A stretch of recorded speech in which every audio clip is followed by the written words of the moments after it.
Welcome. I'm Erik Fleming, host of A Moment with Erik Fleming, the podcast of our time. I want to personally thank you for listening to the podcast. If you like what you're hearing, then I need you to do a few things. First, I need subscribers. I'm on Patreon at patreon.com/A Moment with Erik Fleming. Your subscription allows an independent podcaster like me the freedom to speak truth to power and to expand and improve the show. Second, leave a 5-star review for the podcast on the streaming service you listen to it. That will help the podcast tremendously. Third, go to the website, momenterik.com. There you can subscribe to the podcast, leave reviews and comments, listen to past episodes, and even learn a little bit about your host. Lastly, don't keep this a secret like it's your own personal guilty pleasure. Tell someone else about the podcast. Encourage others to listen to the podcast and share the podcast on your social media platforms because it is time to make this moment a movement. Thanks in advance for supporting the podcast of our time. I hope you enjoyed this episode as well. The following program is hosted by the NBG Podcast Network.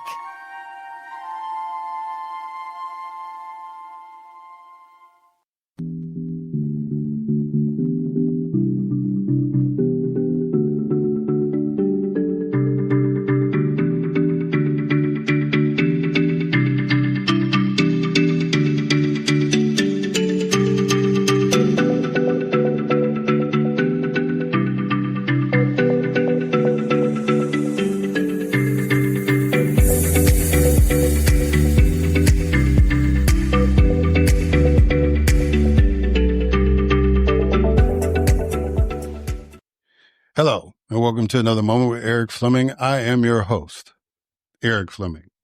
And today we're going to talk about revival and purpose. That's going to be the theme because I have one guest who has written a book about reviving our republic. And so he's got some ideas about how we can fix some of the things that are going on in our government and kind of safeguard them from being taken over by an authoritarian, right? And then for the purpose part, I have a young lady who is a state representative in New Mexico, a sister, who is doing good work out there and wanted to highlight her and let her come on and talk about some of the stuff that she's working on, including something that's really, really amazing that they've just instituted.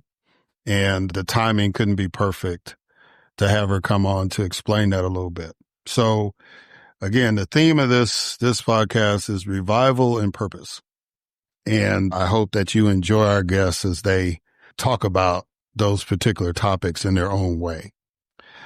We still are asking people, if you want to donate, support.jamaica.gov.jm supportjamaica.gov.jm. I think that's right. Go to that website and donate what you can. You know, they're still in the recovery mode there. As you heard, you know, we still, it's going to take a minute. So whatever you can do to help them, greatly appreciate that. And, you know, it's just one of those things where we have to reach out and help somebody if we can. All of us that have been through a hurricane in our life, we're pretty sensitive to that. And whatever anybody can do to help out would be greatly appreciated. Also, too, we are still soliciting supporters for the podcast. So you can go to patreon.com/A Moment with Erik Fleming and do that. Or you can go to momenterik.com and do the same thing and also kind of learn a little bit more about the podcast. If this is your first time stopping by and listening, whatever you can do, we greatly appreciate it. Most important thing is I appreciate y'all listening and tuning into the podcast. We just celebrated Veterans Day. Shout out to all the veterans. You know, I had my brief moment with the U.S. Marine Corps, you know, but I don't I didn't, as I used to tell people, I didn't get to go to war. I didn't get to shoot at somebody, or nobody got shot at me. Right. But I did do like 6 months in a special program, and that short time made me appreciate what these young men and women have signed up for. And, it's just, we need to do more for our veterans than just say, thank you for your service. There's a lot of issues that we need to address, primarily housing and employment once they've served our country. But, I'm glad that we take the time out to thank them for their service. So on that note, ladies and gentlemen, we're going to go ahead and get this program started. And as always, we kick it off with a moment of news with Grace G.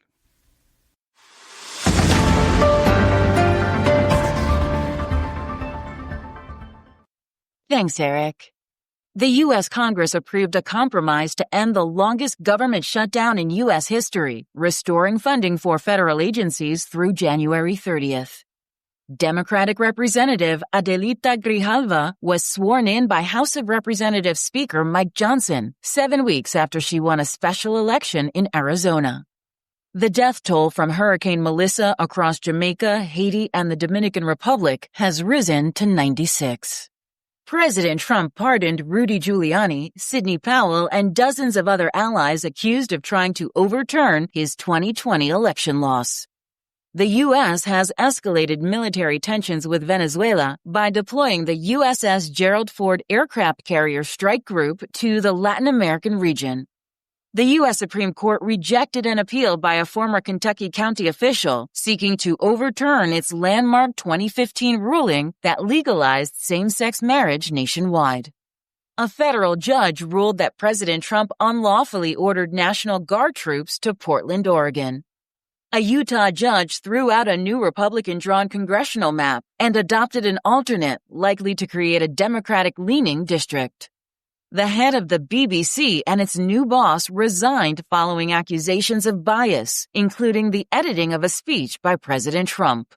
President Trump ordered the Justice Department to investigate meatpacking companies for alleged manipulation and collusion driving up record-high U.S. beef prices. A Kansas newspaper, the Marion County Record, received a $3 million settlement and an apology from the county for a 2023 police raid that violated its constitutional rights. Representative Bonnie Watson Coleman of New Jersey, the state's first black woman in Congress, announced she will not seek re-election in 2026. And after 232 years, the U.S. Mint has made the last penny. I am Grace G., and this has been a Moment of News.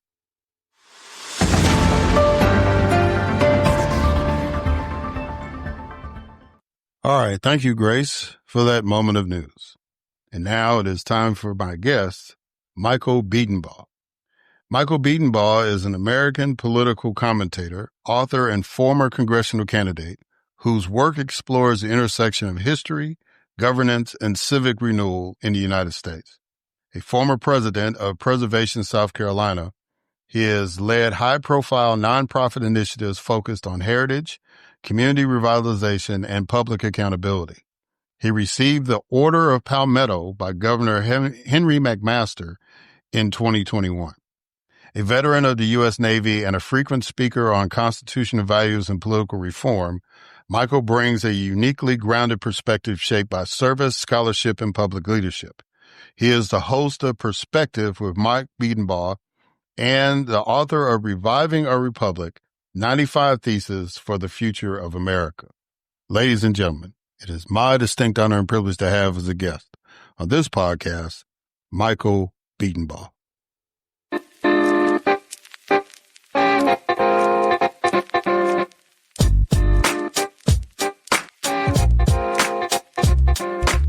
All right. Michael Edwin Bedenbaugh.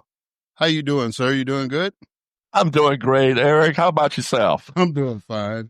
I'm really glad that your folks reached out to me to get you on and having a chance to kind of go through the book. I got some questions. I got some Great. questions. But the main thing I wanted to do, since we've just had Veterans Day, I want to commend you for your service. You were a Navy veteran, from what I understand.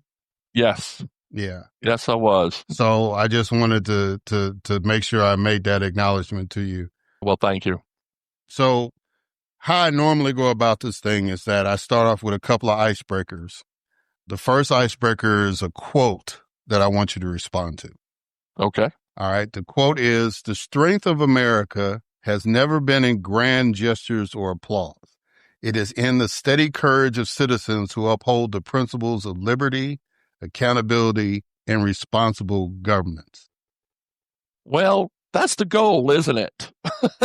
That sounds like a nice, America is an aspirational nation, and thoughtful people who say quotes like that have the aspiration that that's what we should be. But, we have a lot of people who like to speak loudly and carry a sledgehammer.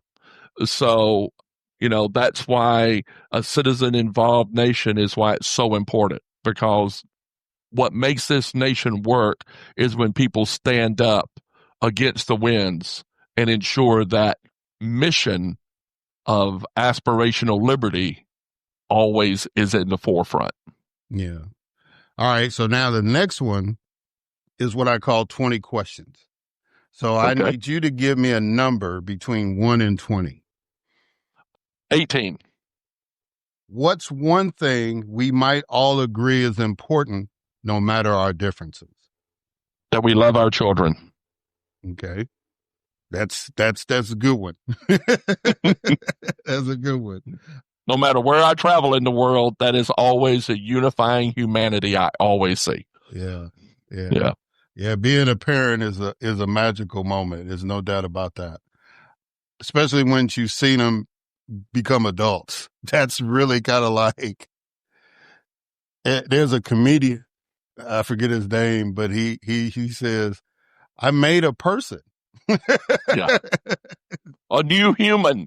That's right. So, well, and that's really important to me now because I just found out I'm going to be a grandpa. Well, congratulations on that. Congratulations. Yeah. Yep. So that's good. Yeah. I think I got a little time on that one.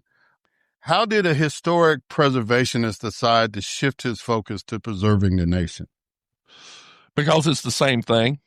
I've always grown up with a sense of place, meaningful sense of why place matters, whether it's a historic house, whether it's from a mansion in Greenville, South Carolina we saved, to a little 800 square foot Gullah house on Dupusky Island that we saved, that was built by, Freedman in 1870, to the place called the United States and what that means and what happens while you're standing here and what intention you put into it. It's all the same to me. And once I retired from dealing with localism regarding historic buildings, at 65 and looking at legacy of children and grandchildren, I realized this to me is the most important thing that I can contribute to preserve. And here's my little piece of it, my perspective of it. And to me, it's the same thing. Yeah, I got you. In describing Trumpism, you said that the irony is striking. A faction that claims to defend the tradition of liberty now proposes to save it through concentration of executive power. How does that conflict with your vision for America? Well, what I'm referring to is Project 2025.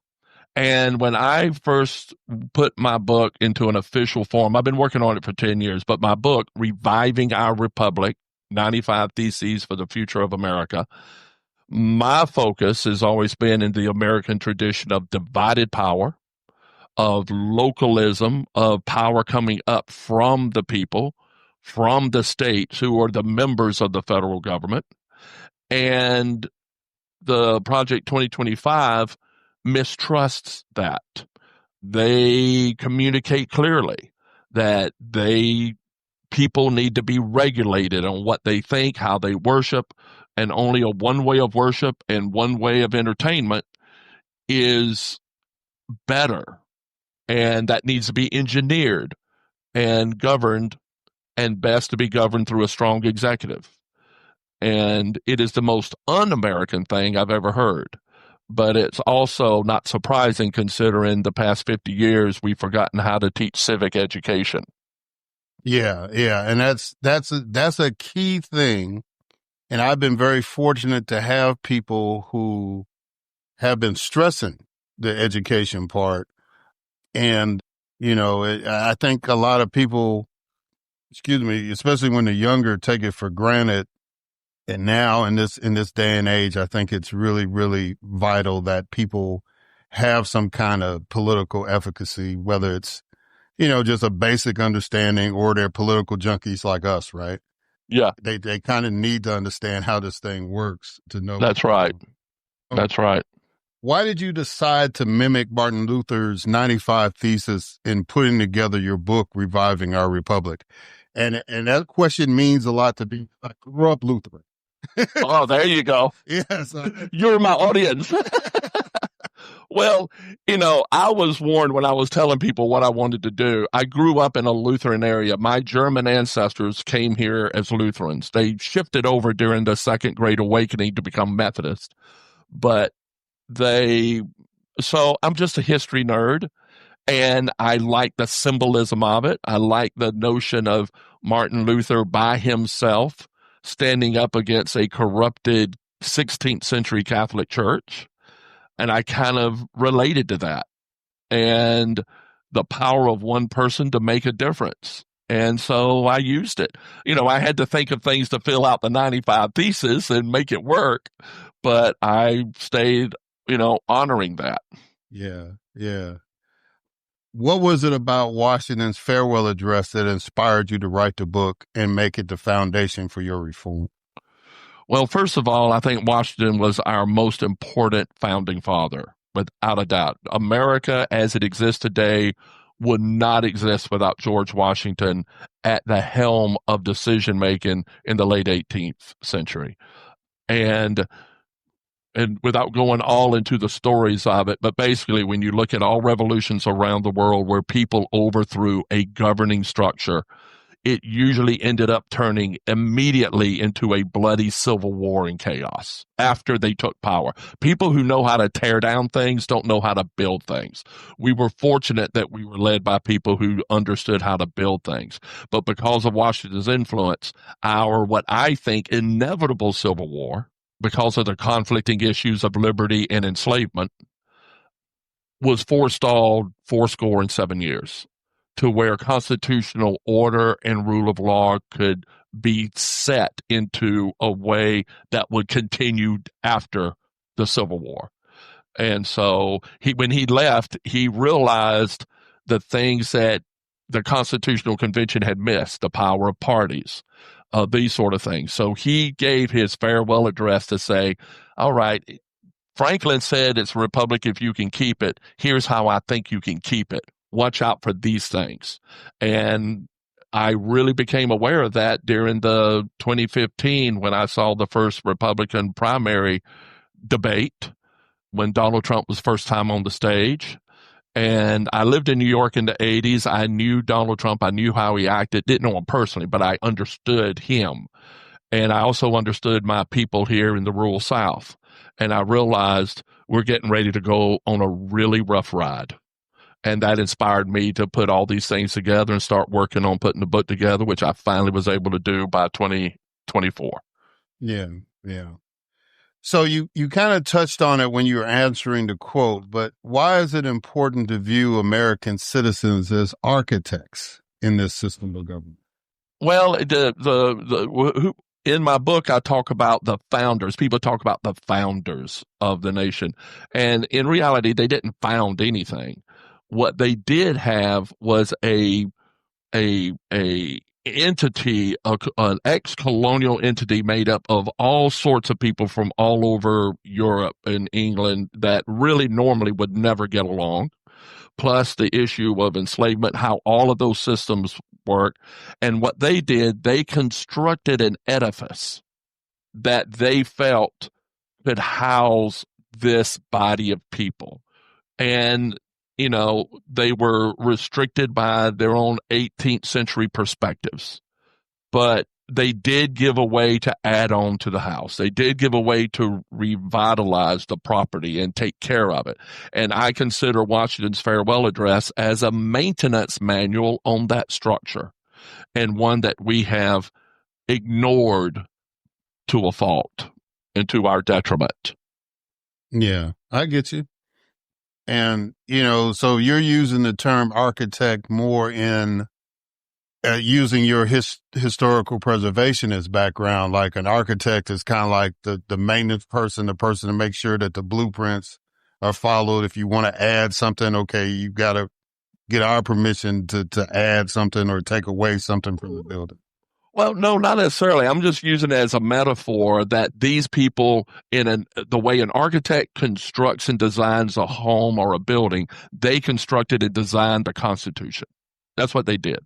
And so take the metaphor to today, and also using my preservation, I am used to seeing demolition by neglect. When you have a grand, wonderful building and the guy who owns it doesn't take care of it, and it becomes demolished because they just neglect it. And that's where I fear where we are right now.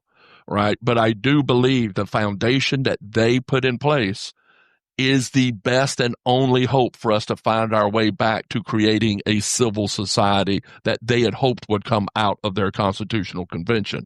We've had a hard time trying to create that. We've had a lot of regression and fighting with it, but I still believe it is the best way to start to remake who we are. Yeah. All right. Going back to Washington's farewell address, this is what he said about political parties. However, political parties may now and then answer popular ends, they are likely in the course of time and things to become potent engines by which cunning, ambitious, and unprincipled men will be enabled to subvert the power of the people and to usurp themselves for the reins of government, destroying afterwards the very engines which have lifted them to unjust dominion. So you do agree with that statement. So tell me why you do that. It's just to me self-evident. I cannot imagine a better American prophet than someone who utters those words 250 years ago. And they resonate so realistically to us today and what we're facing today. These people were some of the best political observers that ever existed as a condition of the Enlightenment and the reading that they were able to do. He understood what would happen. And we are living in that outcome right now. Yeah. You make the argument that candidates for public office should only receive contributions from individuals eligible to vote. Explain why that is important in reviving the republic.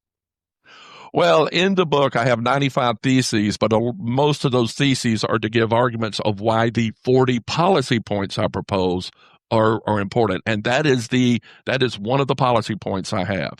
And to me, it's the most important because as you were in political office, I ran for Congress in my district, the reddest district in the nation, one of the reddest. And I ran as an independent, and I saw a kind of a colonial attitude of outside forces who would come in and inject into localism their agenda. And they did that through money. My opponents who got $900,000 just for a House seat. And half of that came from out of state. So, we have the issue of Citizens United, where the Supreme Court recognized the fact that the Constitution does not differentiate between natural persons and artificial personas, which I think can be fixed. But one of those things that I think we need, if contributing money and contributing resources is a form of speech, which I don't necessarily disagree with. I don't know the hear and haw of that. But if that is the case, then let's make sure that speech comes from the folks that can vote for that person, that has the effect, and not outside forces. So that's just one of the elements, I think. And every time I tell people this little thing, you can only give money to who you can vote for, individuals, period. People go, oh, wow. I'm like, okay, well, there's one. Let's go through 40 more. Well, ladies and gentlemen, if you had any doubts that the good gentleman was from South Carolina when he used the phrase "here and haw," that should the fact that he's from the deep South. Yeah, I couldn't let you get away with that one. That's awesome. You advocate for term limits. Yeah. Now, here's my concern to somebody that's been elected. One, Capitol staff would have more influence because they are not term limited and would have more institutional knowledge than the people who are elected. Two, lack of institutional knowledge may impact the effectiveness of legislators, making them more susceptible to passing legislation that violates the Constitution and is more influenced by popular opinion rather than prudence. And then three, corporate interests could create candidate mills where they produce candidates that are electable to the masses and yet serve their corporate masters. Now, the third one, the reason why I say that is because being in Mississippi when I was in the legislature during that time, there were a couple of instances where we had to deal with municipalities. They have limited home rule in Mississippi. And so some municipal issues, would have to come to the legislature. And one of them was how long a person had to be in a particular municipality to qualify to run for office. Right. And what we noticed was that in the debate, we noticed that the casinos, were pushing for a limited time as possible. Because what they were doing was getting people moving in from Vegas, moving in from Atlantic City, wherever they had operations, and getting them to to come to Mississippi and then run for the municipal offices where the casinos were, right? Oh my, do you mean carpetbaggers? Yeah. and so, so it was like they were plugging and playing. So it was like if they needed somebody, say in Biloxi, right?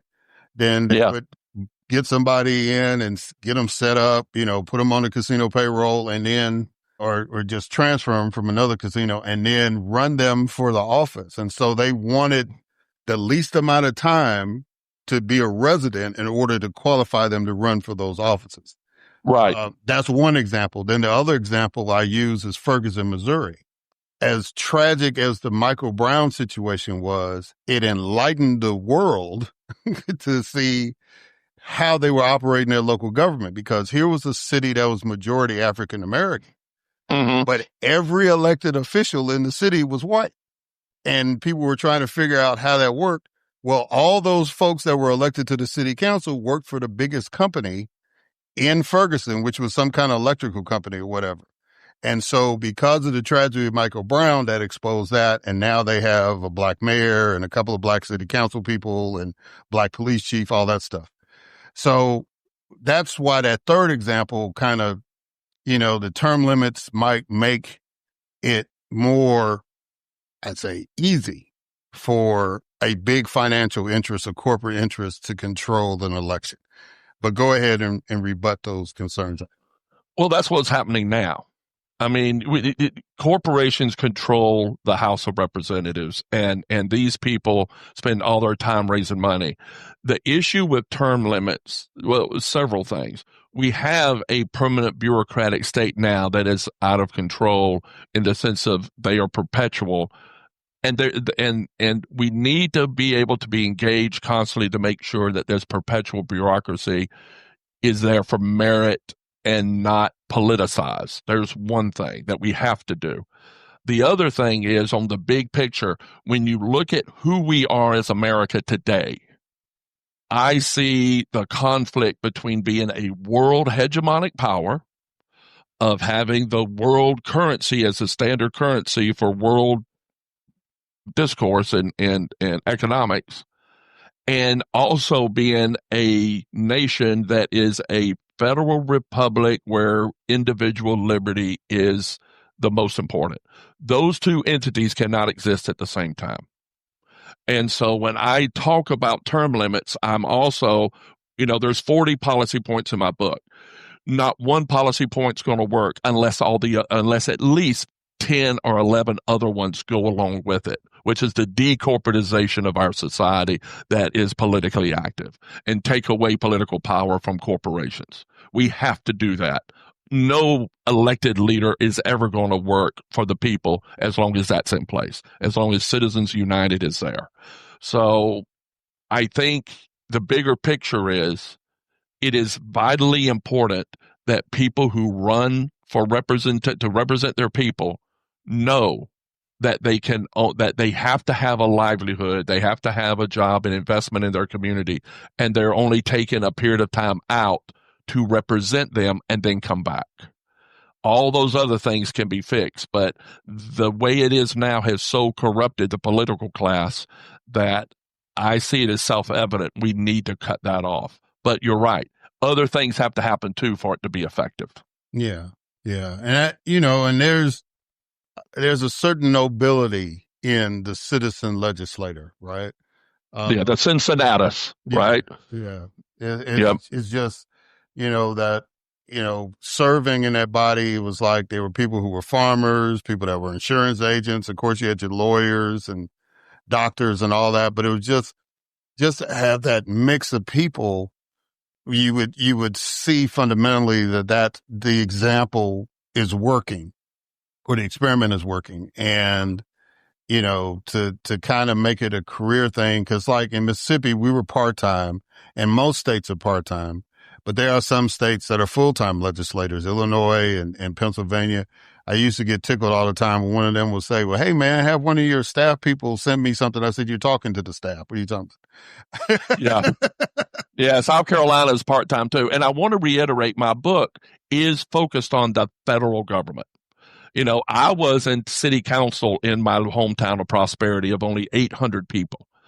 In small towns like that, and this in Mississippi, there's really not a line of people ready to be mayor of these little towns. And usually it's the guy that everybody likes and has had some sort of been able to elevate himself in town, whatever reasons. Every community needs to have their own systems. And there's only so many people in a small town that wants to serve on the planning commission. So, but what I'm talking about is really focused on the federal government, which I see as a unique, different thing than what state governments are supposed to do. Gotcha. Can we ever muster the political will to get rid of the Electoral College? I don't know, but I'm not necessarily sure if I buy into that we have to. And here's why. The Electoral College was the element that, when they did the Constitution, they hadn't, the concept of a parliamentarian system and all of that hadn't really come into maturity like it did in the 19th century. So they didn't have that example as well. And what they were trying to do was to create kind of a parliamentarian system where other people would represent a state, because they saw the states as members of the federal government, and they saw the states as being responsible for putting the president in office. And so I don't necessarily mind the Electoral College, because I like the fact of us having states elect presidents. But what needs to happen to be more realistic is to have it represent the votes broken down and not winner take all. Because we have so many times where we have, the Electoral College wins and the Electoral College wins, but the popular vote lost. And that's for several reasons. One, the Electoral College represents the delegation from the state, the number of representatives and the number of senators. Well, when you have representatives of 750,000 people in each district, when the nation was formed, it was only 35,000. So one of my theses is to make them smaller. But when you have that, it makes it very, very easy for those numbers to round up or round down in a way that skews the system. So I'm concerned with a purely popular election of our president, because I think system we have now is the outcome of the myth that we should be popularly electing.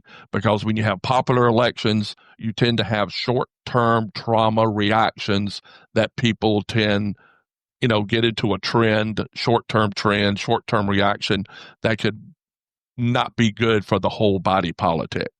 So I like it, but I don't like it the way it is. It needs to go back to be truly representation and broken up. With 30% of the people voted Democrat, 40% voted Republican, and 20% voted for, I think those numbers add up, voted for an independent, then the Electoral College should represent that in the numbers. Got you. So, even the states that break it up by congressional district, I think it's Maine and Nebraska. You said even that needs to be tweaked, where it's like, so in Nebraska, if President Trump got 51% of the vote and Kamala Harris got 49, then the Electoral College should be divided 51-49. Yes, not winner take all. Because this whole thing of taking the state and red state is a myth. We are not, if you look at the real colorization of it, of a state between red and purple, and really show the numbers, there is no solid color anywhere. It's just not. And it creates empowerment to the political parties to manipulate that. And I think we need to remember, just because someone wins an election doesn't mean they control everybody. Right. And we've forgotten that. Plus, another little element I want to insert here is the issue of constituency. We have now corrupted the concept of constituency to be only those people who voted for us and not the people we represent. And that is probably the most dangerous trend in the way we define ourselves since the nation's founding. Because if you assume your constituency are only those who voted for you, we are doomed to eternal conflict. Yeah, you mentioned something about parliamentary system, and I threw this out to another guest, who has issued out some reforms or whatever, ideas for reform, and so would a parliamentary system, as far as our legislative branch, would be more inclusive? Because if you look at the countries that have parliamentary systems, they don't have a binary political party setup. There's multiple parties out there. Do you think that would be better for us or not? I think after 250 years, we can't change things too much, because I don't trust the ability of us now to be able to, with all the negative influences of corporate money and everything, to try to overturn the whole system. So that's why my book goes back to the foundational systems and just revises it to where, the best way for us to not have binary voting, just, which automatically, first past the post or winner take all, leads to a nation that is just two parties that are constantly fighting, and that constantly shows that divides up a nation over time.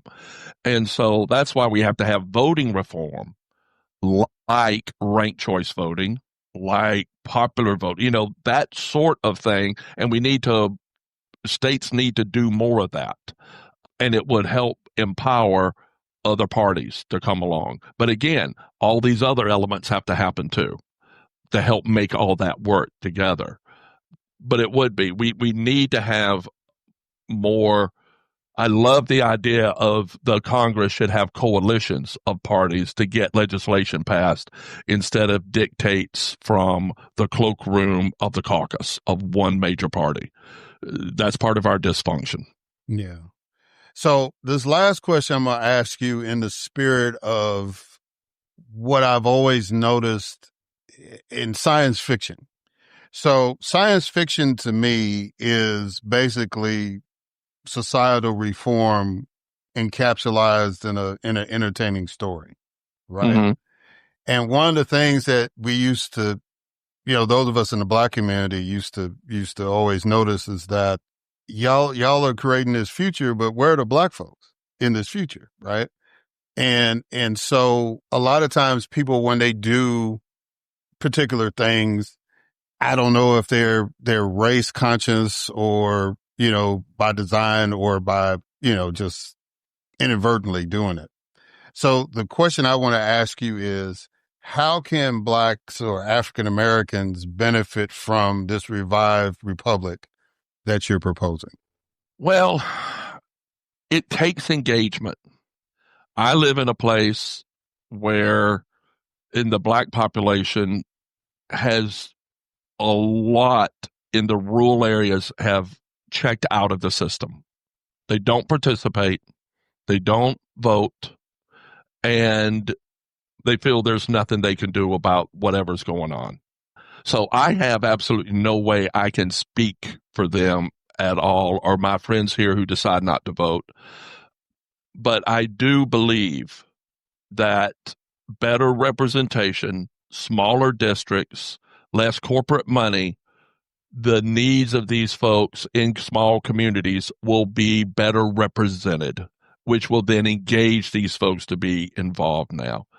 And if I could divert a little bit, because, we have our Black representative here in South Carolina, James Clyburn. And it's interesting what's going on now, because when people are talking about gerrymandering, that's one of the things I have is no gerrymandering. Well, because our districts are so huge, 750,000 people, we have 7 representatives in South Carolina. But Clyburn, in order to have one Black representative from South Carolina, they actually created a gerrymander for James Clyburn, because his district deals with the African American section of Columbia, all the way down connecting to that section of Charleston and in the whole Low Country. And I see now people saying, "Oh, well, if you don't like gerrymandering," I mean, I see folks actually wanting to fix the gerrymander, and they're also quietly going, "They'll take care of Clyburn." So, we have to having smaller districts and having representatives closer to the people than just their big donors, because there's no way you can really represent 750,000 people. You just represent the ones that are floating at the top.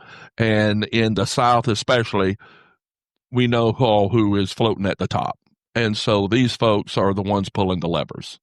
So we need to make those smaller. And I think that I hope, will give more opportunity for folks in rural Southern areas that has been disenfranchised before and felt like they couldn't participate in the system to then participate more. That's my hope and dream.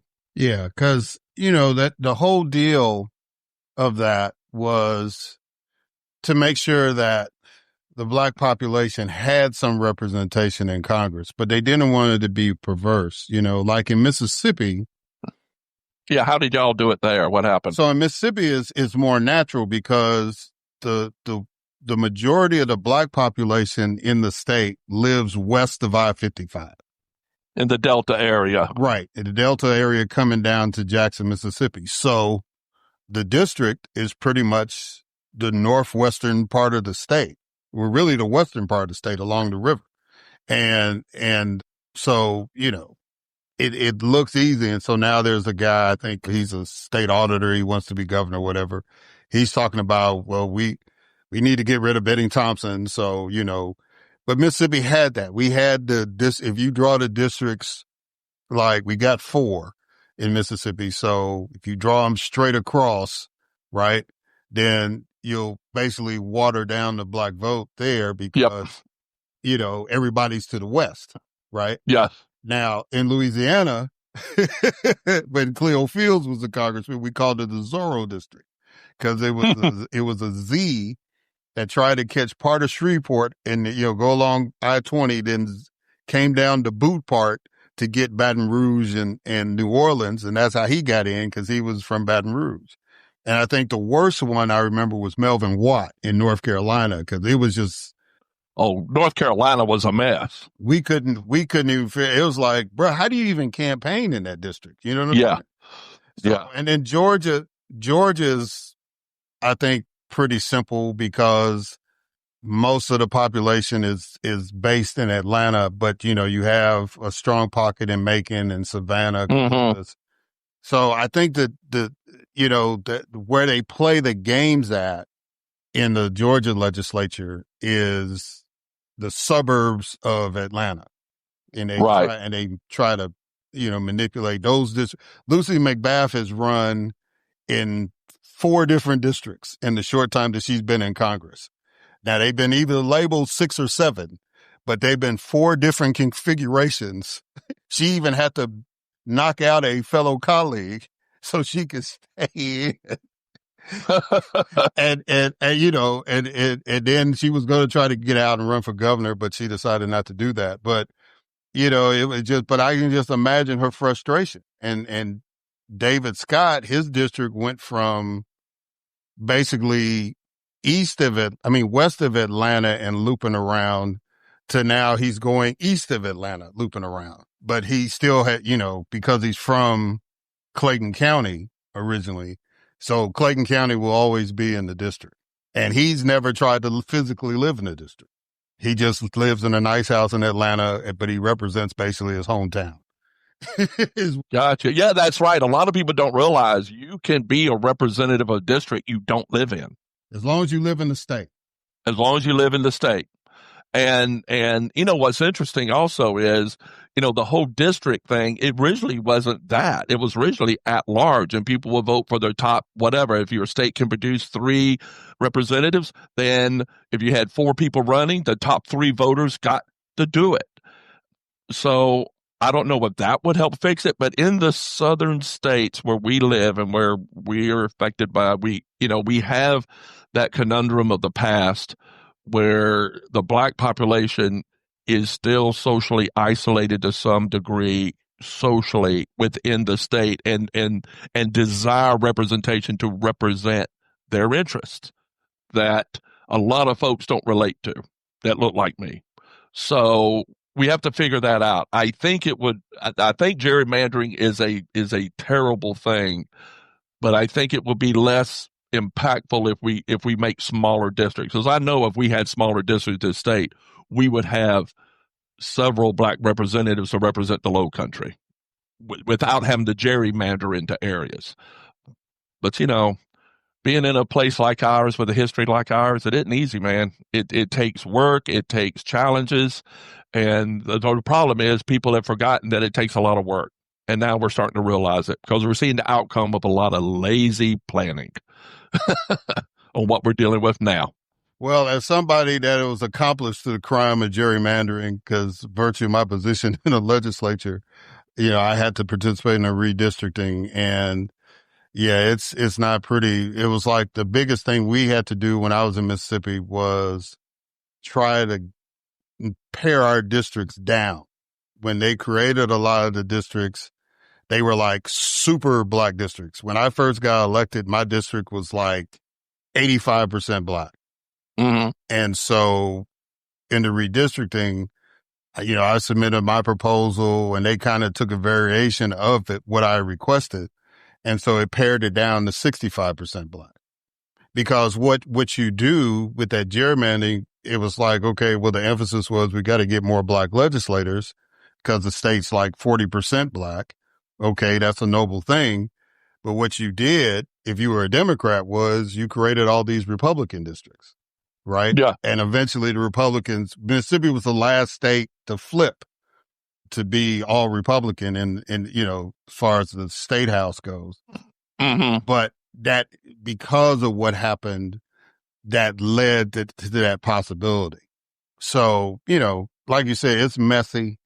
And like you said, it's going to take people dedicated to make it work. And for people like you, Michael Bedenbaugh, to offer ideas for us to discuss. So on that note, how can people, because we only scratched the surface of what you talked about, how can people get your book? How can people reach out to you? Just go ahead and tell the listeners what they can do. Well, the book is on Amazon, and you can go on Amazon, but you also have my webpage, revivingourrepublic.com. And you can go there. You can get access to my podcast, access to all my articles I'm writing for the European magazine, and also to purchase the book there as well. So I welcome anybody to do that. I appreciate it. The more books I sell, the more I can focus on doing this, engaging in people around the country, and not having to sell lake houses here in South Carolina to make a living, which I would much rather do this. Because this is where my mission is to make this place something my future grandchildren will recognize. And there is a serious concern that we could go the trajectory where we will be irreparable. We will not be able to repair the damages being done. And we have to start taking this seriously. And this is my little contribution to that. And I welcome anybody who wants to take it, read it, and I appreciate that very much. Well, Mike, I greatly appreciate you doing that and contributing to the discourse. And I'm really grateful and honored that you took the time out to come on the podcast. Thank you. Well, thanks for asking me, Eric. I really appreciate it. All right, guys, and we're going to catch y'all on the other side.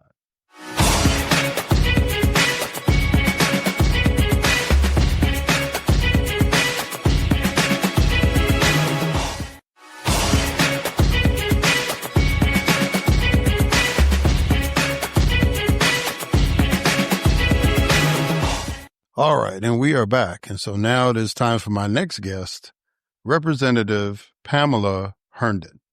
Pamelya Herndon serves as a member of the New Mexico House of Representatives for House District 28 in Albuquerque's Northeast Heights.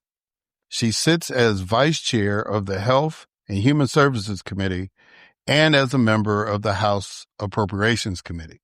Pamelya also serves as president, CEO of the KWH Law Center for Social Justice and Change, a nonprofit law center focused on providing access to justice for low and medium income individuals. Pamelya previously served as a senior trial attorney with the Department of Treasury Internal Revenue Service, as an assistant attorney general for New Mexico, and as a deputy cabinet secretary under Governor Bill Richardson. In addition to graduating from the Howard University School of Business, Pamelya is also a graduate of the University of Texas School of Law. She is admitted to practice law in the states of Colorado and New Mexico and before the United States Supreme Court. Pamelya is also licensed as a certified public accountant. Pamelya is a former W.K. Kellogg Fellow. She serves as a member of the board of directors of U.S. Eagle Federal Credit Union. She also serves as an elected member of the Council of the Civil Rights and Social Justice Section, the American Bar Association. Pamelya was awarded the Purple Ribbon Award in 2022 for her innovative work in helping to provide financial resources for survivors of domestic violence. In 2023, Pamelya received the Freshman Legislator of the Year Award from the University of New Mexico Alumni Association. Pamelya has been recognized as the Public Lawyer of the Year by the Public Law Section of the New Mexico State Bar and as the Lawyer of the Year by the Albuquerque Bar Association. Pamelya occasionally hosts community-focused programs on KUNM Public Radio, an NPR affiliate station in New Mexico. Ladies and gentlemen, it is my distinct honor and privilege to have as a guest on this podcast, Representative Pamelya Herndon.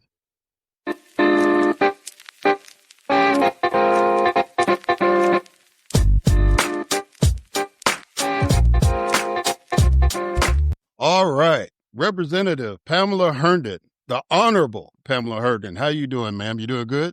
I am doing great, and it's absolutely great to be here with you today, Erik Fleming. Well, it's an honor to have you on. You know, even though I'm not a member of the legislature now, it's still always look at people that are serving or have served as fellow colleagues. And it's really, really an honor to have you to come on. We're going to talk a little shop, but I want people to know who you are because you're a very, very incredible person. And I think that, you know, you probably one of our best kept secrets as far as Black legislators go in the country. So I wanted to highlight you and all that. So thank you for agreeing to come on. It's my pleasure, my honor to be here with you. Yes, ma'am. All right. So how I normally start off the interviews is that I do a couple of icebreakers. So the first icebreaker is a quote I want you to respond to. And the quote is, "The strength of women, I think, is really important no matter where you are." What does that quote mean to you? One of the things that I have done in my life is I have led a nonprofit law center focused on women. And I look at what's happening in the state of New Mexico where we are. Well, we are the majority of the population in the state. And so you're absolutely right in terms of looking at the way things are going to go and develop will absolutely turn in the way in which women are leading them because they really are the leaders in lots of places and particularly in the state where I reside. Now, and the name of the law firm is the KWH Law Firm. Is that correct? It's the KWH Law Center for Social Justice and Change. And the KWH is the name of the initials of my mother, Catherine Wade Herndon. And she was a fighter, an advocate for women in Texas. And I can tell you that took a lot of fighting and advocacy. So when I had the opportunity to do so, I opened up my own law firm and I named it after her. Okay. All right. And then she took a secret with her to heaven because your name is spelled Pamelya. It's pronounced Pamela, but you put the Y in there, and you said that she put the Y in all the children's names. She did. She put a Y in all of her children's names. So there were 5 of us. So there was Catherine with a Y. There was Lucille with a Y. There was Renoy with a Y and Jacqueline with a Y and then Pamela with a Y. I think they couldn't figure out where to put that Y. They wanted Pamela, but so they had to stick it somewhere. So it worked out okay. Well, I'm trying to figure out how she was. Well, I could see Catherine that replaced the Y with an I guess, but she was, but she never told y'all why she put a Y in the name. She never told us why. And the only other one that's actually kind of strange, other than Pamela with a Y, is Lucille, because it looks like Lucycle. So it's Lucycle, but it's Lucille. Black people, we can spell anything anyway, but it has its own pronunciation. Well, I'm sure she had a reason because I know in Mississippi, when I was living there, I ran to some people, some black men named Sir and some black women named Mrs. That what black people used to do is they would name their children after somebody or something that they had a hard time doing. Like, for example, I went to school with a guy named Major, and so his parents named him that because of where he might be in the military, but he never was. And like my grandfather, his first name was Doc because they didn't know if he would be a doctor as a black man growing up in the century before slaves were free. And so I found out that people were doing that for a reason. They had to give them some kind of respect. And if the way they could do it, they'd do it with their names. Yeah, exactly. Instead of calling them by a title, if you call them, "What's your name? Sir." "Okay, sir, I need you to do X, Y." Exactly. All right. So now the next icebreaker is called 20 questions. So I need you to give me a number between 1 and 20. Okay, 16. All right. What is a misconception people often have about your beliefs or values? So because I grew up in Texas and because I am a member of a Baptist church, there may be a misconception, I think, that I didn't support women's rights in terms of the right to access to abortion care and any other type of assistance that they may have needed. And so, but that is not true. I want people to know that even though I grew up in that era, I do believe that women have a right to have control and autonomy over their bodies. And I make that known quite often. Okay. All right. So how did a girl from Texas who studied to be an accountant initially end up being in New Mexico politics? Well, you know what, Eric, that is an interesting story, and I'll try to condense it for you. So I did grow up in Texas, and I always knew that I was going to be a lawyer. I didn't always know I was going to be an accountant. So when I was growing up, one of the things I liked a lot was I liked math. That was always very fascinating to me. But also growing up, there used to be a man by the name of Peter Jennings with the news. So he would be on television, and he did a story one day on these groups of people who are in Louisiana, and they still were living with places that had outdoor toilets at a time when that was not a thing, for example. And so at the end of his show, I remember, and I still remember to this day, he said, "Who will help these people? Who will come to their aid?" I was sitting in front of that television watching that news story, and I said, "I will. I'm going to help them." Well, I always knew I was going to go to law school, and I did. And when I got to law, when I graduated from high school and I went to college at Howard University in Washington, D.C., well, they had pre-law courses that you could major in, and I found them to be incredibly boring. So I decided to major in something that I found to be fascinating, and that was accounting. So I graduated in accounting. And I subsequently went to law school because when you go to law school, you can major in anything at all because everything is relevant when you go to law school. And I went to law school, and after graduating from law school, I also decided to get my certificate as a certified public accountant. After all, I'd gone through that school and that work, and I should do it. So there were two women who went to law school who also got their accounting degree. I'm sorry. And so one woman was in Alabama, and her name was Audrey Anderson. She is no longer with us. She went to work for the Justice Department. And me, I went to work for a Big 8 accounting firm because at the time, even though I graduated from law school, you had to spend time doing some audit work in order to get your certificate. So I had to do that, and I was in the tax department. So that's kind of the story of how that all happened. But then my husband graduated from law school. He always wanted to work or teach rather, in a law school.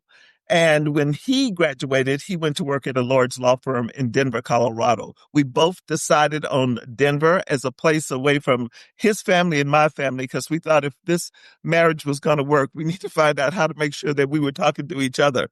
So after a while, he went to what I call a gathering of people who want to go to law school. So you all go to this one place and you interview with a ton of law schools. So he interviewed with the University of New Mexico. He said, don't know if I'm going there. And I said, I never heard of Albuquerque, so I know I'm not going there. And he liked it. The people were incredibly nice to us.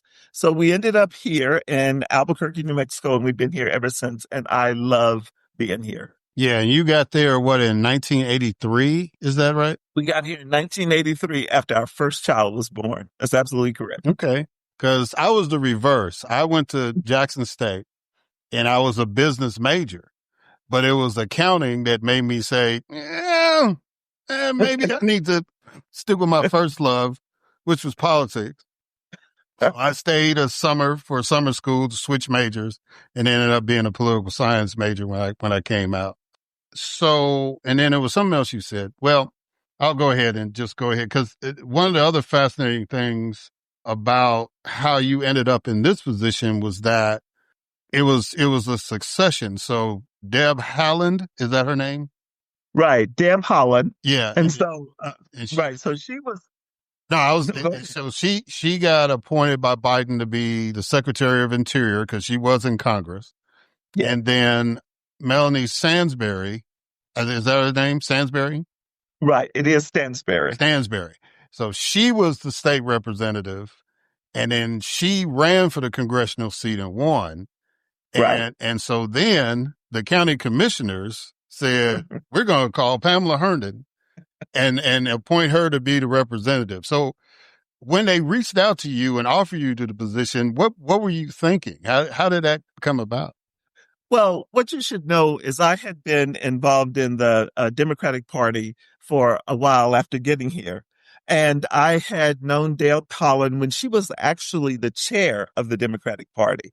So that was an interesting position before she went to Congress. So she went to Congress, and then, of course, she was appointed by Biden, as you indicated.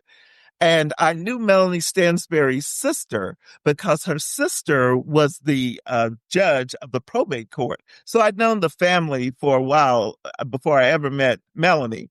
Then she came back because she always wanted to go back to Washington, where she had worked, but she wanted to go back as a representative. And so what's interesting about her story is that in the district where she won, she was the first Democrat to ever win that position. So she won it. And then when she won, it was I don't know, it was sort of like a natural succession. Like, Pamela, you should be next. This is what you should be doing. And I absolutely agreed with them because I've been doing advocacy work for a long time, running after legislators who would go in the secret elevator when they'd see me coming. So now they can't do that anymore because I can follow them. Well, now you got people chasing you right down the elevator. Yeah. Yeah. And I go, thank goodness for that elevator. Right. Look, cause I remember being a college student and we were lobbying up there at the state capitol and me talking to senators and representatives going down the steps. It was like he was ahead. Yeah. No, sir. I need you to understand, but and then having the roles reversed. It was, I tried to be nicer to lobbyists. There was maybe like one or two that I was like, oh no, let me get away from this person. And then when I was a sergeant at arms, it was like we had a secret a quick way to the stairwell from the Senate. So it's like if a senator was like, hey, Sarge, I need to get away. I need to get down. And so I would kind of like stand in the way and let the senator slide past that door so nobody would get to him and stuff. Yeah. So I can relate a lot to that. And I was the county when I was asked to run, it was a similar situation. It was a special election and I was the county chair. And there was a couple of people in the business community came to me and said, Eric, it's your time. Cause I had run for office before and lost city council positions. And yeah. And so, it wasn't the county commission. It wasn't the supervisors. It was just some people in the community. And the lady who was the representative got elected judge. And so I went to her and she said, hold on for a minute. I went to her house and she came back with a list of 20 people. And she said, I need you to call these 20 folks. And if those 20 folks get behind you, you'll be the representative. And I got 19 of the 20. So that's how I got in. What has been more of a challenge for you, running for the position or serving in the position? So I think, both of them are really quite challenging because of all the door knocking you have to do and the time you have to spend raising funds to make sure that you have a viable campaign. But I think that once you get inside the legislature to understand exactly the process for getting legislation completed and enacted is a very different process than what I could see from the outside. So there's lots of inside conversations, internal conversations that go on that are necessary in order for people to understand why you're trying to bring certain legislation. So it's almost like advocating again, but it's with a smaller group of people that you have to convince because their vote really, it matters, even though a vote matters from people in the community, but you have a smaller group that a vote really matters to get a piece of legislation in. And even after you pass it, you still have to convince the governor, you've got to sign this piece of legislation. Don't just let it sit there. So there's a lot of work. I think it's really, really challenging to get legislation through, but boy, when it happens, is that a joyous moment? It's a magical moment. I always say that campaigning is easier than governing. I think that, to me, it's, you're going out there and you're talking to people and you like you said, door knocking and all that stuff. It's still a lot easier to talk to constituents than it is to convince them to vote for you than it is to try to convince a colleague, hey, I need you to vote for this. I need you to get this out of committee, all this kind of stuff. And that's why I keep telling people about Mamdani. Everybody's like, oh, well, I don't know. He's talking about all these crazy things. I said he was campaigning. Once he gets sworn in, and he's been elected before. It's not like there's anything new to him, but it's a different position. But it's like once he starts governing, then, we'll see how it goes. I said, don't worry about him because if he's a normal human being, he'll be humbled, once he gets in there. But I hope he achieves a lot what he wants to achieve. I know. What is it like being a Black legislator in New Mexico? Now, before you answer that, I've only been to New Mexico once, and I flew into Albuquerque. I guess it was like in February. It was February of that year. So it was raining when I got to Albuquerque. but we were having a meeting in Santa Fe. So we had to go up the mountain and go up to Santa Fe, and it was snowing. And I was like, oh yeah, okay, well, this is different.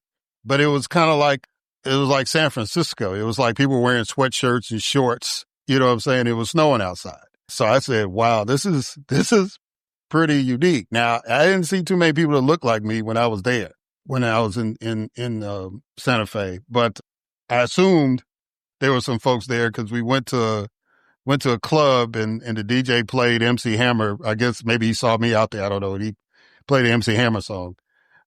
So at least somebody was out there. But what's it like? Because like I was telling you before we started recording, my group was basically the second largest Black caucus in the nation. So I had colleagues and, you know, even though we were from different parts of the state, we all had that commonality.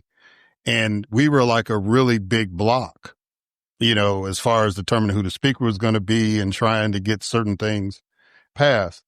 But in New Mexico, it's it's only 4 of y'all, from what I understand. That is correct. 2 in the House, 2 in the Senate. That is correct. And there's 70 representatives. That's right. That's absolutely correct. Only 2 out of 70. How does that work for you? You know, it really works well. And I think because if you look at New Mexico as a whole, it's probably one of the most diverse states in the entire United States. So whatever nationality or culture you can think of, it's here. And so even though there are only 4 of us in the legislature, I can tell you that we have been successful in passing some legislation that was truly unique to Black people. So, for example, if you look at a piece of legislation that the other legislator named Janelle Onyenoranu worked on with me, it was trying to make sure that people who braid hair do not have to have a license to do that, because you can't go to school to learn it, and it's not taught in any beauty school. So why make sure that these people have a license? All sorts of misconception came out during the hearings. But one thing about it is we got the legislation passed and signed by the governor. The other thing that passed was a Black Education Act that was here. And we were looking at what was happening with respect to Black students. We thought that the disciplinary actions were far higher based upon the percentage of Black people who were in school that should have been there. And so we need to have people to be more cognizant of conversations that you need to have with your students to understand what's happening and not always determine that disciplinary action is the way that it needs to go. So those are 2 big things that I look at, that it took work, but we got people to understand that there was a cultural differences that needed to be addressed, and it was. So it is a challenge, but I like the fact that this is a very diverse state, because lots of these diverse pieces of legislation will come before the body. Yeah, when you talked about the African hair braiding, I remember when we were dealing with that. God, and so, you know, I served like 20 years ago. I served from 99 to 2008. And so when we were dealing with that, you know, it was the Board of Cosmetology was the one saying, oh, they got to get a license and blah, blah, this, the other. It was like, y'all don't even know how to teach it. How are you going to license somebody? It took about 3 years for us to get that through, but we got it through. So, you know, when I saw that y'all were I said, they still dealing with that in 2025? Okay. All right. Well, it is what it is, but that's cool that y'all did that. All right. So, excuse me. So let's talk about some of the work that you've been doing.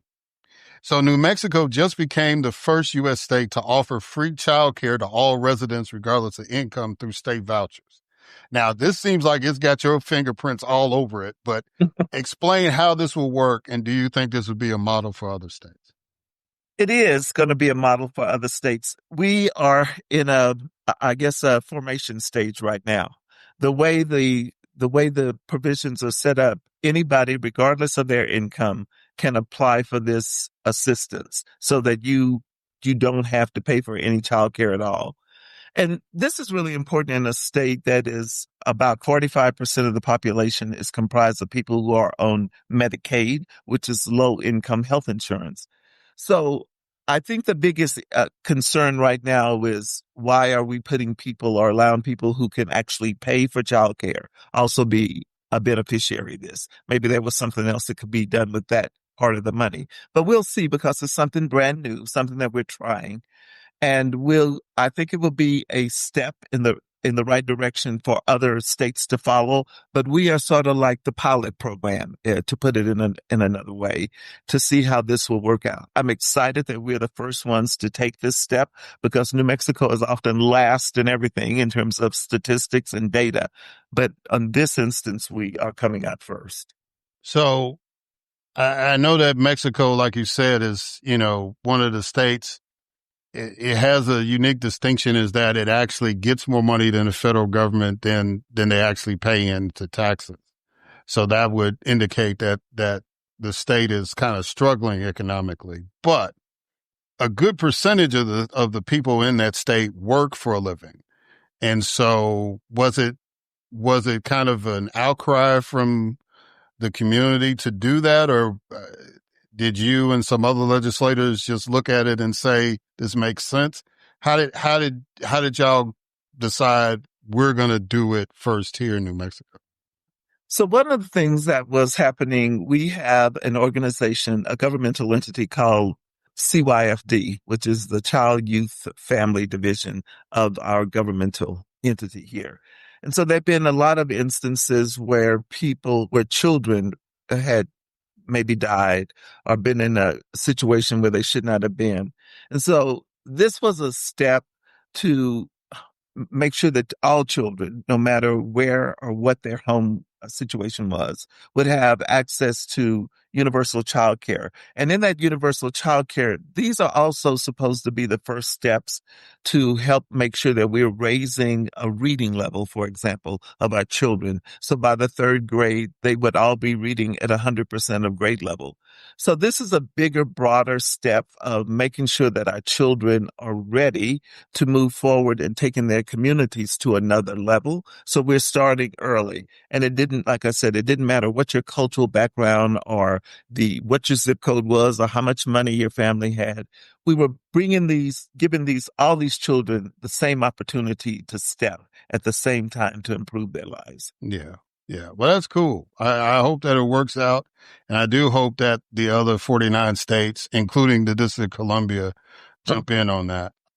You have been described as an advocate for justice, equality, and improving access to behavioral health and maternal health care. Why did you zero in on those particular issues to make an impact in your state? So a couple of things that I'd like to share with you. And I think that my internet connection may be a little stable and I'm unstable. I hope I'm not freezing. One of the things that when I first came into the House of Representatives, there was a young boy by the name of Benny Hartgrove who was killed on the grounds of his elementary school during a recess. And that school happened to be not very far from my law center. And what I learned later is that this little boy named Benny Hartgrove wanted to try to be a Dr. Martin Luther King Jr. between two other boys who were having a difficult time getting along at school. Little did he know that one of the boys who was supposed to meet together at lunchtime brought his father's gun to school. And he shot and killed Benny right there on the playground in front of lots of kids. So in terms of justice for our children, one of the things I wanted to make sure that happened is that people who can purchase a firearm, that you keep it stored away from a child or somebody who should not have access to it. So I wasn't saying that you couldn't have a gun, nor was I trying to keep people from having them. But I said, if you do, you store it safely. So we got that piece of gun storage safety legislation passed. And that was a huge issue because we live in a state, we're very rural around here. There are lots of guns. But one of the things that the law says right now is that anyone under 18 cannot purchase a firearm. and this little boy had access to it. So we've been working and pushing and trying to make sure that that is in place. But more importantly, we were also concerned about the children who saw this little boy die on the grounds of his elementary school. And so we looked at mental health rooms and what would happen to our children who see incidents like that? Or what happened during COVID when they're confined to only themselves and they don't really have their friends around them all the time to play with? And we found that this was a big issue across the board. And so I began to advocate for wellness rooms in every single school in New Mexico. Thus far, I've been able to get about $2.75 million for these mental wellness rooms. That's not enough to supply every single school in New Mexico, but it's a start. And I continue to look at that. And so in terms of justice and safety, that is something that I have absolutely been fighting for. I was the one helping to take the lead on fair pay for women. And in New Mexico, that's a huge issue. We got that law passed also. And this is one of the few states where abortion care is absolutely available for women when they need it and when they want it. And lots of women from other states often come to New Mexico because you can get that care here. And then there's one other thing that I really like about what we're doing here is that we also take care and I fight for those individuals in our state that are aging. And we have an aging and long-term services division. And it's important that people know that if you take care of a relative who has Alzheimer's, for example, or dementia, and they can't really take care of themselves, you can get paid for taking care of them, up to $1,400 a month. But also we want to let people know that if you are in a family where Alzheimer's could be prevalent, that there are tests that can be taken, and a lot of people don't know that, to determine if you have the amyloids in your body that are going to give you the propensity to have that later in life so that you can prepare yourself. Sometimes you can change the foods that you're going to eat, the way you're exercising, that could absolutely prolong your life in a good way. So those are just some of the things that I have been absolutely advocating for and for families, along with everything else that we've talked about today. So which legislation gave you the most satisfaction that you sponsored? The legislation with the most satisfaction was getting that Gun Safety Act passed. So Benny Hartgrove had younger kids, younger siblings, and it was really hard on that family when Benny died. And so Benny he had been living with his grandmother.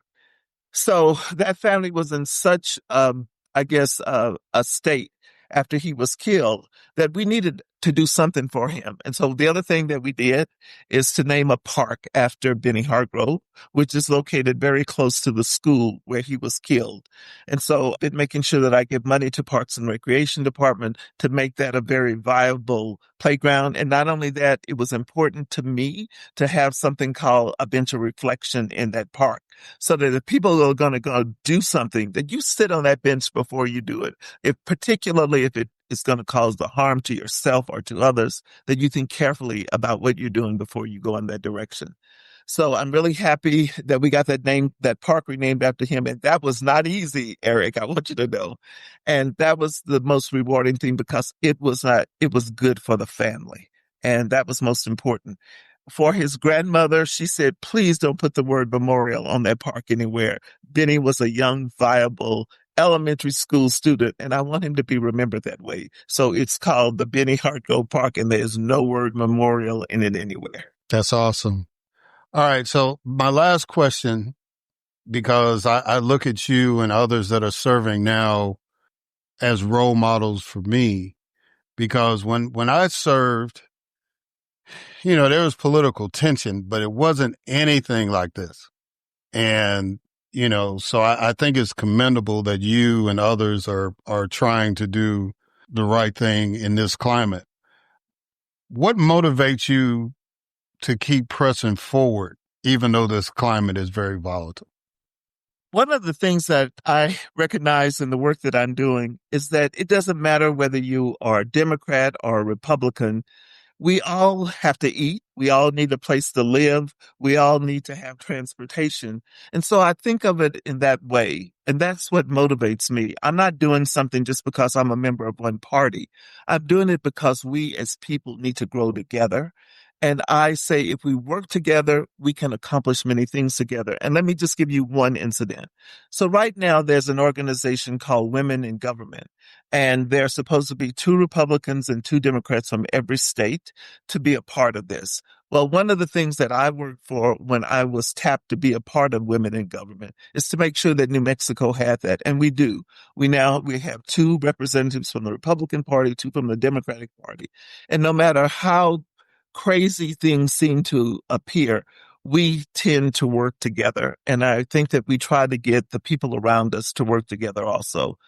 Because like I said, when we lift up one person, we really lift up a whole community. Yeah. Well, that's cool that you insisted on that for, representation. And like I said, one of the things I used to tell people, they used to say, hey, you look like y'all be fighting all the time. I said, no, the fights are what makes the news. 98% of the time, we actually get along and agree on stuff. You don't hear about that until, the law goes into effect. But the only time you'll see us fighting is like, that's what gets on the news. And that's a very small percentage. So, I'm glad that you're involved with a group that's pushing for more cooperation and all that. Yeah. So Representative Pamelya Herndon, I just want to thank you for doing this. If people want to find out more about New Mexico, find out more about you and all that, how can they reach out to you? So there are a couple of things they can do. They can look on the New Mexico legislative website, and you can find me and telephone number and email on how to reach me. The legislative website is www.nmlegis.gov. You can also go to my nonprofit law center and find me, which is kwhlawcenter.org. That nonprofit work really goes a long way in trying to help individuals, particularly when they don't have access to an attorney. We work to make sure that they do have one. So those are 2 ways to find me. And I guarantee there's a telephone number there. My staff will always give me a message, and I will always return a phone call or answer an email. Well, Representative Herndon, again, it's been an honor to talk to you and a pleasure. And one of the rules I have is that once you've been a guest, you have an open invitation to come back. So you don't even have to wait for me to ask you to come. You could just say, Erik, I need to talk to you about something, and we'll get you on. So again, I greatly appreciate this opportunity. Thank you. It's been my honor and my pleasure also. So keep up the good work that you're doing, and I am so happy to see that you're doing this podcast. Thank you, ma'am. All right, guys, and we're going to catch y'all on the other side.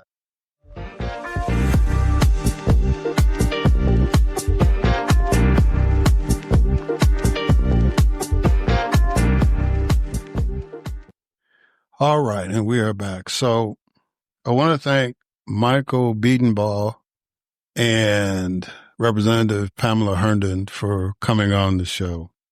As you can tell, my conversation with Representative Herndon, I was having a lot of flashbacks, a lot of good memories about serving the people. And I could relate to her, just so much about, motivation to serve and all that kind of stuff. And it sounds very similar backgrounds, as you could tell, as far as experience and how we ended up on our respective positions. And then Michael, very smart gentleman. And since I've spent now the overwhelming majority of my life in the South, to hear a white guy from the South talking about politics in an intelligent way is always cool.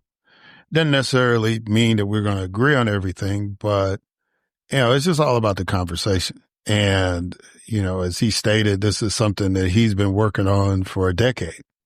And, he's one of those people that try to put his money where his mouth is, because he actually ran for Congress, right, with those ideas. I mean, he ran as independent, but he ran. And so I have to commend him for standing up for his principles enough where he was willing to put his name on a ballot, right?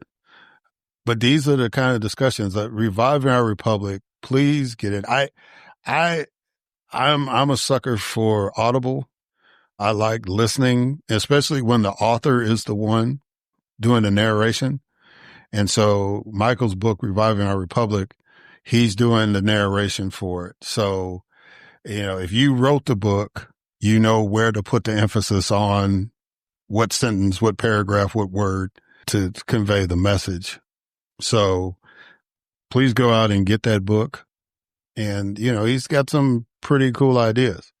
Just like a lot of other people that I've had on that have, like more recently, John Bonifaz with Free Speech for People. He's kind of like along in those lines as far as thinking about things and putting pen to paper and putting it out there for people to look at and hopefully have discussions about. And who knows, any one of those folks that I've had on, their ideas come to fruition. It is what it is, That's what this democracy, this democratic republic, this constitutional republic, however you want to label it, that's what this experiment is supposed to be about, right? That we discuss things, that we try to make things better and more attainable for everybody, and to elect people like Representative Herndon, who actually gives a damn about the people that she represents and tries to do what needs to be done, right? It's very fascinating to be, that district that she represents went from being a solid Republican district to now having a Black representative. I just want y'all to think about that for a moment, right? In a span of a decade, it went from a red district to being now one represented by an African American. That's the epitome of what this nation is supposed to be about, right? Because it obviously was not the Black vote that got her over, and she has been effective and is well respected in the New Mexico legislature, very much so. So I'm just really honored that those two individuals decided to come on. I wanted to kind of talk a little bit about, as we close out, now that the smoke is cleared and the government is back functioning, and I use the air quotes when I say functioning, right? But the shutdown is over. And so a lot of people, on the Democratic side were very, very upset about the 8 senators who voted to basically end the shutdown. And, now they're asking for Chuck Schumer's head because either he gave permission or he, had a crack, whatever they're saying it is. They're blaming him for those 8 senators voting with the Republicans. And so the only one I'm really, really harsh about is Fetterman, the senator from Pennsylvania, because he was voting against the shutdown from day one. Now, from a principle standpoint, he was consistent. He didn't want the government to shut down, and he voted accordingly. So he was one of the Democrats that was always voting with the Republicans on that deal from the jump. 3 of the senators, because Angus King is not a Democrat, he's independent, just like Bernie Sanders, but Sanders and King vote with the Democrats. When they say caucus with, that's what they mean. They vote with the Democratic agenda. And, but King and the 2, Shan and I think Kane, I think they were actually the 3 senators that were negotiating with the Republicans to try to work out something where the subsidies, the Obamacare subsidies, would not run out at the end of the year. And I just think about when I was in public office, we had a big deal in Mississippi when we were dealing with the Ayers case. The Ayers case was a lawsuit that was brought by a citizen on behalf of his son at the time, because his son was attending a school in Mississippi, and he was making the case that Mississippi higher education was not living up to the standard that was set in Brown versus the Board of Education.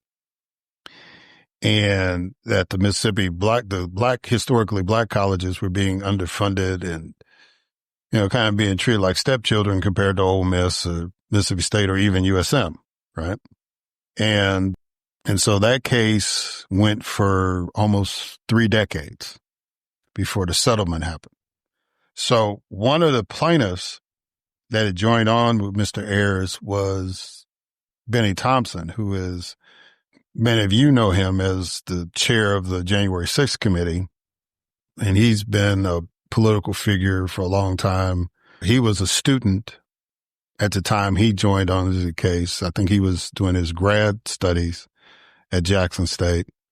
And so he basically was the last man standing after 30 years as far as a plaintiff in that case. And so with his position, being a U.S. congressman, he got with the attorney general and the head of IHL in Mississippi at that time and worked out a settlement. And it was like a $1 billion settlement. And the one thing that kind of disturbed us as members, especially the black members of the legislature, the Black Caucus, was there was a picture after they announced that a settlement had been reached with the attorney general and the IHL guy literally high-fiving in the Capitol building. And that was the picture right above the headline. And so in our mindset, it's like, if they're high-fiving and they just gave up $1 billion, we probably could have got some more. That was kind of our mindset, right? It's like, why would we just settle for $1 billion? They're happy with $1 billion. You know what I'm saying? So the congressman agreed to meet with us. And, we kind of had this mindset, man, you shouldn't have done this and da-da-da-da. So he basically explained what he was, where his mindset was and, what we were getting out of the deal and this, that, and the other. And we were kind of like, well, we don't trust these white folks. And, we were just having a conversation. And so this whole thing with the shutdown reminded me of that moment where those of us who attended black colleges, especially black colleges in Mississippi, we were kind of like the activists in the Democratic Party are now. We were not happy. We didn't think that the settlement went far enough. We felt like we could have held out or demanded more. I mean, our attitude was we waited 27 years, could have kept fighting. But, at some point, we had to get to an agreement. 27 years of litigation and negotiation had to come to an end at some point. And, the congressman just basically said this was the best deal we could get. And so I'm sure that the senators that were assigned to negotiate with the Republicans probably reported to Chuck Schumer and said, this is the best we can do. We have to take their word for it. I know their word isn't worth much in this building, but that's where we are. And so, the nickname for the 8 senators now is called the Safe 8 because 2 of them are not running for re-election. And the other 6, well, let's take Fetterman out of the equation. The other 5 are not up for election either until 28 or 30. So they won't get hit with this next year in 2026 in that midterm election cycle. So that's how now they've got the nickname the Safe 8. Now, Fetterman is not going to be safe regardless of when he runs. I think this is it for him. I think the Democratic Party in Pennsylvania are trying to narrow down who they're going to run against him. And it's probably best for him, as well as the people in Pennsylvania, for him not to be in anymore. He just had, as I'm recording this, he just had another health episode. He had a stroke when he was running for the office. So, it might be best for him just to let that go. From a personal standpoint, from a political standpoint, I mean, he's more valuable as an independent or as a Republican based on the way he's been voting on certain things. Now, he's been better than Sinema, I guess, as far as voting along with the Democrats. But, it's like these key moments, he tends to not be on the Democrat side.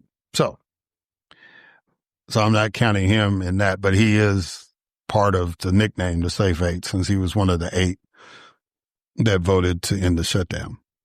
So I'm not really as hard on them as everybody else. I would have been one of the senators holding out, and I probably wouldn't have been one of the senators sent to negotiate. I think there were some other senators that wanted to do it, that wanted because, all of them were getting calls from their constituents. The president of one of the unions, I think AFGE, was really saying, hey, my people need to get some checks. We need to end the shutdown, and at least that's what Senator Durbin said was his main influence, was the president of AFGE, who's a brother, by the way. And he got on national TV and said, yeah, they needed to end the shutdown yesterday. So, he said, that's the position of my people. And he's got to represent his union, right? So, I get where he's coming from. But yeah, it was, a lot of the senators were feeling the pain of their constituents, especially once the president decided, yeah, we're going to cut off the SNAP money. He's willing to go to the Supreme Court. And that's the other thing too. So now there's some people that are jumping on Justice Jackson for putting a stay on distributing the benefits. So, Justice Jackson was, looking at it strictly from a judicial review standpoint. So the Court of Appeals is about to make a decision on this. Don't need to jump the shark with them.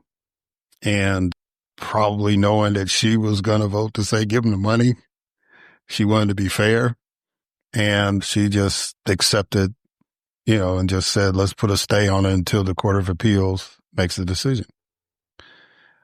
So I definitely don't blame her for that at all. She was doing the judicially prudent thing to do.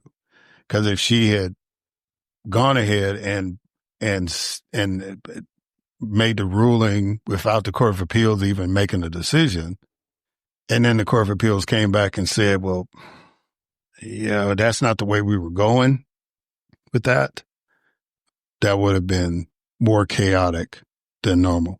So, I know it's frustrating at times, but that's why I always say that there's a difference between those of us who are activists and those of us who are elected. Because elected officials have rules and have certain boundaries. And one of those boundaries is we have to look out for the welfare of our constituents. And no matter how strident a position we have, we don't want to be responsible for any injury to happen to our folks while we're trying to make a point or we're trying to take a stand, right? Because, we're not commanders in a war. We're elected officials. So we have to, even if we don't agree with some of our colleagues doing what they do, we have a forum to interact with them, but we have to we have to look at not only short term, but long term. And if we at a point where the person we're negotiating with doesn't care if people eat, doesn't care if people get paid, doesn't care if air travel is not 100% safe or close to, you got to weigh that in. If you've got somebody that you want to negotiate with and they're not coming to the table, it is what it is. And, but it better prepares you for the next showdown. Because if you know that the person you're dealing with has no empathy, you go into that negotiation understanding that and knowing that a strategy that deals with empathy would not work, right? So the only thing that would really impact our president or his people is you got to cut off something he values. So next time we get into that situation, you know, when I say we, I'm talking about the senators and stuff, the Democrats. You just got to hit him where it would hurt him. You got to cut off his money. Cut off his money, you know, then he'll come to the table. If you talk about, well, you know, folks in my district are going to starve, he doesn't care. Folks in my district are going to be out of a job or they're going to be working without money, doesn't care. But if you cut his money off, I don't know if it's dealing with legislation, dealing with crypto or whatever you can do, you know, cut him off. Now, the Republicans kind of showed a little rebellion to him when he started going on the rant about, well, you got to use the nuclear option. You got to end the filibuster. And they basically said no, because they're looking at 2026. And they're like, if the trend is going the way it's going, we're going to be in the minority. And if we don't have this tool to try to slow the Democrats down, you're going to have a problem, right? So I'm sure they conveyed that to him some kind of way, whether it's verbally or by text or whatever. But they sent a message like, okay, Mr. President, we get you. But so they have the capacity to say no to him. They showed that during this shutdown. At least some Republicans, they have the capacity to tell him, no, Mr. President, it's not a good idea, which, you know, kind of, you had more people doing that his first go around. And that's why he didn't do as much damage as he is currently doing now, because he had people all around him telling him, no, you can't do that. So now it's just a select few people. Up until the shutdown, we didn't think it was anybody. But now we're seeing, you know, this whole about the releasing of the Epstein files. We're seeing some Republicans saying, yeah, you probably need to release those. If you're telling me, you're telling the whole nation you ain't got nothing to hide, then why are you telling all of us on your side of the aisle not to vote to release them? You know? So, you know, and they try to, they grabbed one congresswoman, I think it was Boebert, they took her down to the Situation Room to talk to her. Really? You go negotiate with her in the Situation Room? You couldn't find another skiff to have the discussion? I mean, the White House is basically a skiff if you want it to be. Just the Oval Office used to be where they used to have the high-powered discussions. The president is talking to you directly. He took her to the Situation Room. Man, y'all will take you down to the basement. You know what I'm saying? I'm just, you know, that's why we call it the Don for real. It's the mob stuff. That's mob stuff. I'm going to put you in this room so we can convince you to change your ways. You know what I'm saying? It's a mess. It's really a mess. And I told Representative Herndon, I commend her and everybody else that's elected during this time for serving in this craziness, right? But yeah, I'm not as critical of the senators because been there, done that. You know, you're not happy, but it's like on to the next fight, right? You know, I mean, if the Republicans renege on their commitment to voting on the Obamacare subsidies, they'll pay for it in 26 because everybody's going to be paying that higher healthcare premium, right? You know, but it would have been worse for the Democrats if we had gone 2-3 months with people not getting food stamps. So, you know, I mean, you saw what an incredible burden it was for churches and food banks to try to make up the difference. And we did see some incredible acts of benevolence. And Mackenzie Scott may have been called in to rescue folks along with a couple other billionaires if it had protracted longer than it did. But the reality is that, you know, if you're in a position where you got to weigh out Do I want my people that I'm fighting for to suffer in the meantime? Gotta make that call. It's no different than the Montgomery bus boycott. No different than any other protest that's out there. If you're going to be committed to a fight, the determination is how long can you hold out? When the unions go on strike, how much money do they have in the strike fund to make sure that the union members are able to take care of their families while they're trying to fight for better wages or better health care? It's all calculated risk. And, for those who are activists, you're not wrong for protesting. You're not wrong for expressing your thoughts. You're not wrong for being vocal about your disappointment when the fight's over, because you always want more. You know what I'm saying?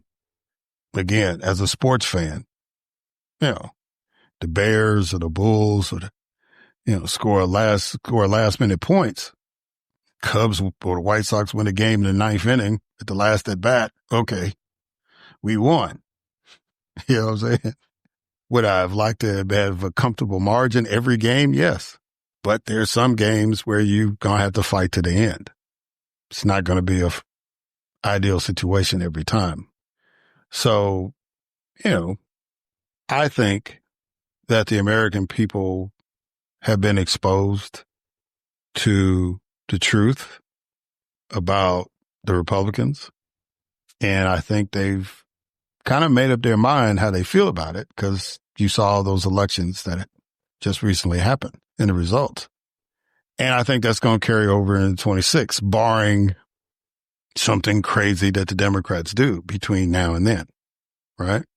But as long as the Democrats keep fighting for issues and keep addressing issues that people care about, that they can relate to, like Tesla, I don't want to butcher her name, but Tesla, was on CNN and she was saying, it's like the Epstein files are fine. If you want to expose pedophiles, that's fine. But people in our community are trying to work. People in our community are trying to eat. People in our community want safe streets, better education, ability to get the house of their dreams, right?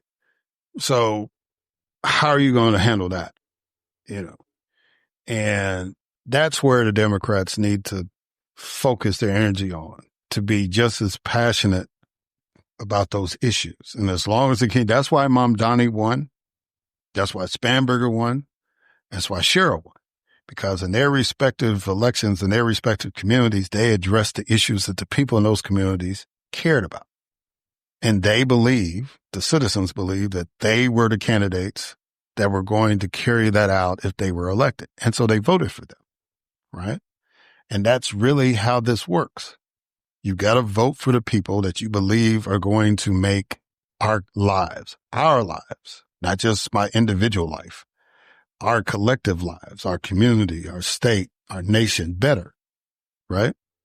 So, and at times, the people that we elect will disappoint us. I've been on both sides of that coin, right? But if the overall record, if the overall effort is made to do the right thing, then those people should get support. And when the people are tired of that particular individual, they move on to somebody else. That's how the process works. You don't try to create a war. You try to create an emergency situation to stay in office. You accept the will of the people and you keep it moving, because that's how we've been rolling for the last 249 years. So I know a lot of y'all that are listening are not happy with the way that the shutdown ended, but I just want you to understand that in the long term, in my opinion, we're going to be okay. I just need y'all to stay engaged. I just need y'all to continue voting. In several places, there's still runoff elections going on. The same energy you had for election day, first Tuesday in November, and whenever those runoffs happen, I need y'all to go back and pick the candidate. If the candidate you want made it to the runoff, but they weren't ahead, y'all got to show back up if that's who you want to be in those positions, right? You got to do that. So I have a vested interest in the mayor of Sandy Springs. I want Mr. Carter to be the mayor. I understand, talking to Representative Herndon, there's a runoff election in Albuquerque. Y'all folks need to go out and vote for the candidate you want. If you want to keep the current mayor, y'all got to show back up, right? I mean, that's how it works. So if there's a runoff election, there's a runoff election in District 26, in Jackson, to replace Senator Horn, who's now the mayor there. Y'all need to get out and support the candidate you believe is going to be the best one to do that, right? I just think that we're going to be okay. We're going to be okay. We just need, I'm asking you to stay engaged. No matter how crazy it is, no matter what you see on social media and all that, I just need y'all to be focused. And we'll get through this, together. We'll get through this. All right, guys, that's all I got. Until next time.